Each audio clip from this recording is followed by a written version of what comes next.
प्रयत्न असतो। एखाद्या मनोरंजनाच्या कार्यक्रमाचे अनेक माध्यम समाजामध्ये उपलब्ध आहेत। मोबाईलवरती सगळं जग आहे मनोरंजनाचं, टीव्ही आहे, आपल्या अवतीभोवती आहे, परंतु सामाजिक भान जपत वेदनेशी नातं जोडून या स्नेहमेळाव्याच्या निमित्तानं एका सामाजिक संस्थेशी जोडलं जातो। या वयामध्ये सांगितलं की हा मेळावा म्हणजे काय की आपण सलग सेवा आपली खात्यामध्ये 25 वर्ष 30 वर्ष होती। आता एखाद्या विद्यार्थी दशेमध्ये चव्हाण आज आपल्या राज्याचे अध्यक्ष आहेत, ते जिल्हाध्यक्ष असताना त्यांनी पुढाकार साहेबांच्या नेतृत्वाखाली घेऊन हा मेळावा सतत चालू ठेवला। मध्यंतरी कोरोना कालावधीमध्ये अख्खं जगच थांबलं, त्यावेळेस आपण देखील थांबलो, पण कोरोना संपल्यानंतर आपण लगेच परंतु ह्यावेळेस फोन न करता फक्त आम्ही ठरवलं होतं की मेसेज करून बघूया म्हणून की हा जो स्नेह मेळावा आयोजित करतोय, हा जो जिव्हाळा आहे आपला, तो जिव्हाळा जसा ना तसा आहे का? आणि आपल्याकडे जर जे ज्या कार्यालयामध्ये गेलेली असेल, आपली सेवानिवृत्त झालेली आणि त्यांना सन्मानाची वागणूक मिळाली नसेल, त्यांनी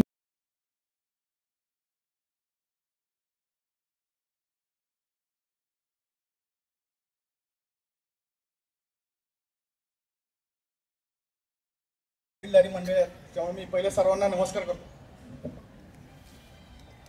सरांचे आशीर्वाद घेतो। मी पण तुमच्या महसूल मधलाच एका कर्मचाऱ्याचा मुलगा आहे। मलाच खूप अडचणी आहेत, मलाच खूप प्रॉब्लेम आहेत, जेव्हा मलाच का असं अडचणीत आणलंय, मला माझं नशीबच फुटक। पण जेव्हा अशा ह्या थोर लोकांकडे बघतो की जे पडद्याच्या मागे राहून देशाचं आपलं नाव उज्ज्वल करत असतात आणि कुठलाही मलाच खूप अडचणी आहेत, मलाच खूप प्रॉब्लेम आहेत, जेव्हा मलाच का असं अडचणीत आणलंय, मला माझं नशीबच फुटक। पण जेव्हा अशा ह्या थोर लोकांकडे बघतो की जे पडद्याच्या मागे राहून देशाचं आपलं नाव उज्ज्वल करत असतात आणि कुठलाही जे माझ्याकडे नंबर असतील त्या लोकांनाही प्रोत्साहित करतो की बाबा आपण या निमित्तानं तरी एकमेकांचे चेहरे वर्षभरातनं एकदा पाहायला मिळतात। कार्यक्रम काय आहे किंवा काय असावा किंवा काय हे मतभेद नंतरचे आहेत, पण अशा व्यक्ती येतात आपल्याकडे। मागच्या 2 मुलांना आपण फॉलोवतो, पण माझ्यातली मुलं जी आहेत ती मुलं त्यांच्या आईवडिलांच्या चुकीमुळं, त्यांचा कुठलाही दोष नाही, त्यांच्या आईवडिलांच्या चुकीनं त्यांचा जन्म झाला। HIV म्हणून संक्रमित म्हणून ते जन्माला आले। म्हणजे आपण आपल्या मुलांना आपल्या 2-3 पिढ्याचा विचार करतो, ते सगळी व्यवस्था करून ठेवतो, पण त्यांचे पालक त्यांना HIV देऊन या जगातनं निघून जातात। त्या मुलांचं नंतर तोपर्यंत मला HIV माणूस मरतो इथपर्यंत ठीक होतं, केवळ त्याला दुर्लक्ष केल्यामुळं कुठलेही, आणि त्याला जवळ दुरून कोणीतरी ते अंत्यविधी करण्यासाठी पेटवून देण्याचा प्रयत्न करतो। ही सगळ्यात मोठी घटना माझ्या मनाला लागली आणि मी त्या दिवशी ठरवलं त्या लेकरांसाठी काम करायचं। घरी आलो, ते बाजूला एक आमच्या बाजूला आता जे मोठे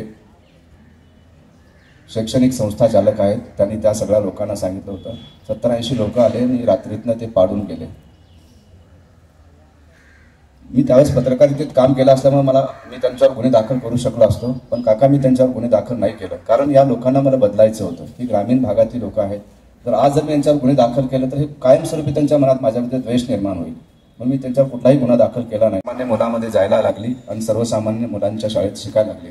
तिथून सुरुवात झाली, हळूहळू मुलं 10वी पर्यंत त्या गावात शिकली। 10वी नंतर मग लातूरमध्ये पाठवायचं मी निर्णय घेतला। लातूरमध्ये हॉस्टेल मिळत नाही, कुठली रूम मिळत नव्हती, तिथेही मी उपोषण केलं।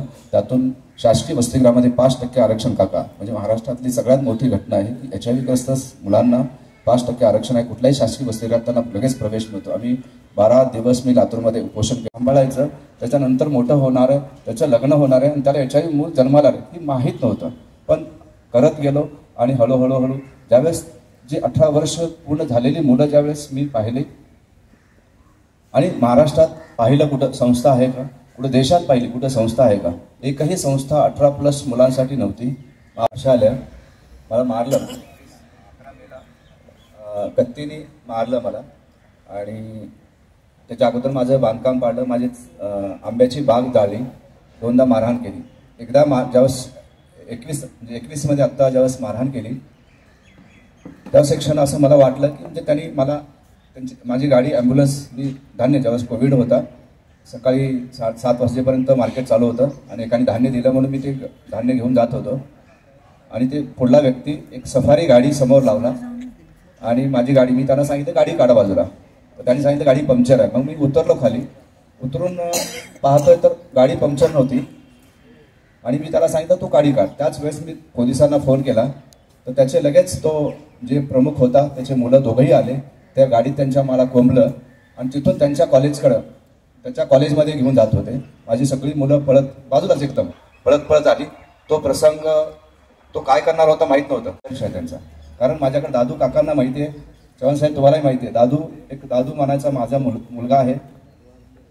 तो व्हीलचेअरवर कायम असतो, छोटासा मासाचा गोळ्यासारखा माझ्याकडे आला, त्याला HIV, पॅरालिसिस आणि मतिमंद असे 3 आजार आहेत. तो माझ्यासाठी प्रेरणा आहे. अनेक जण विचारतात मला की तुमची प्रेरणा कोण आहे.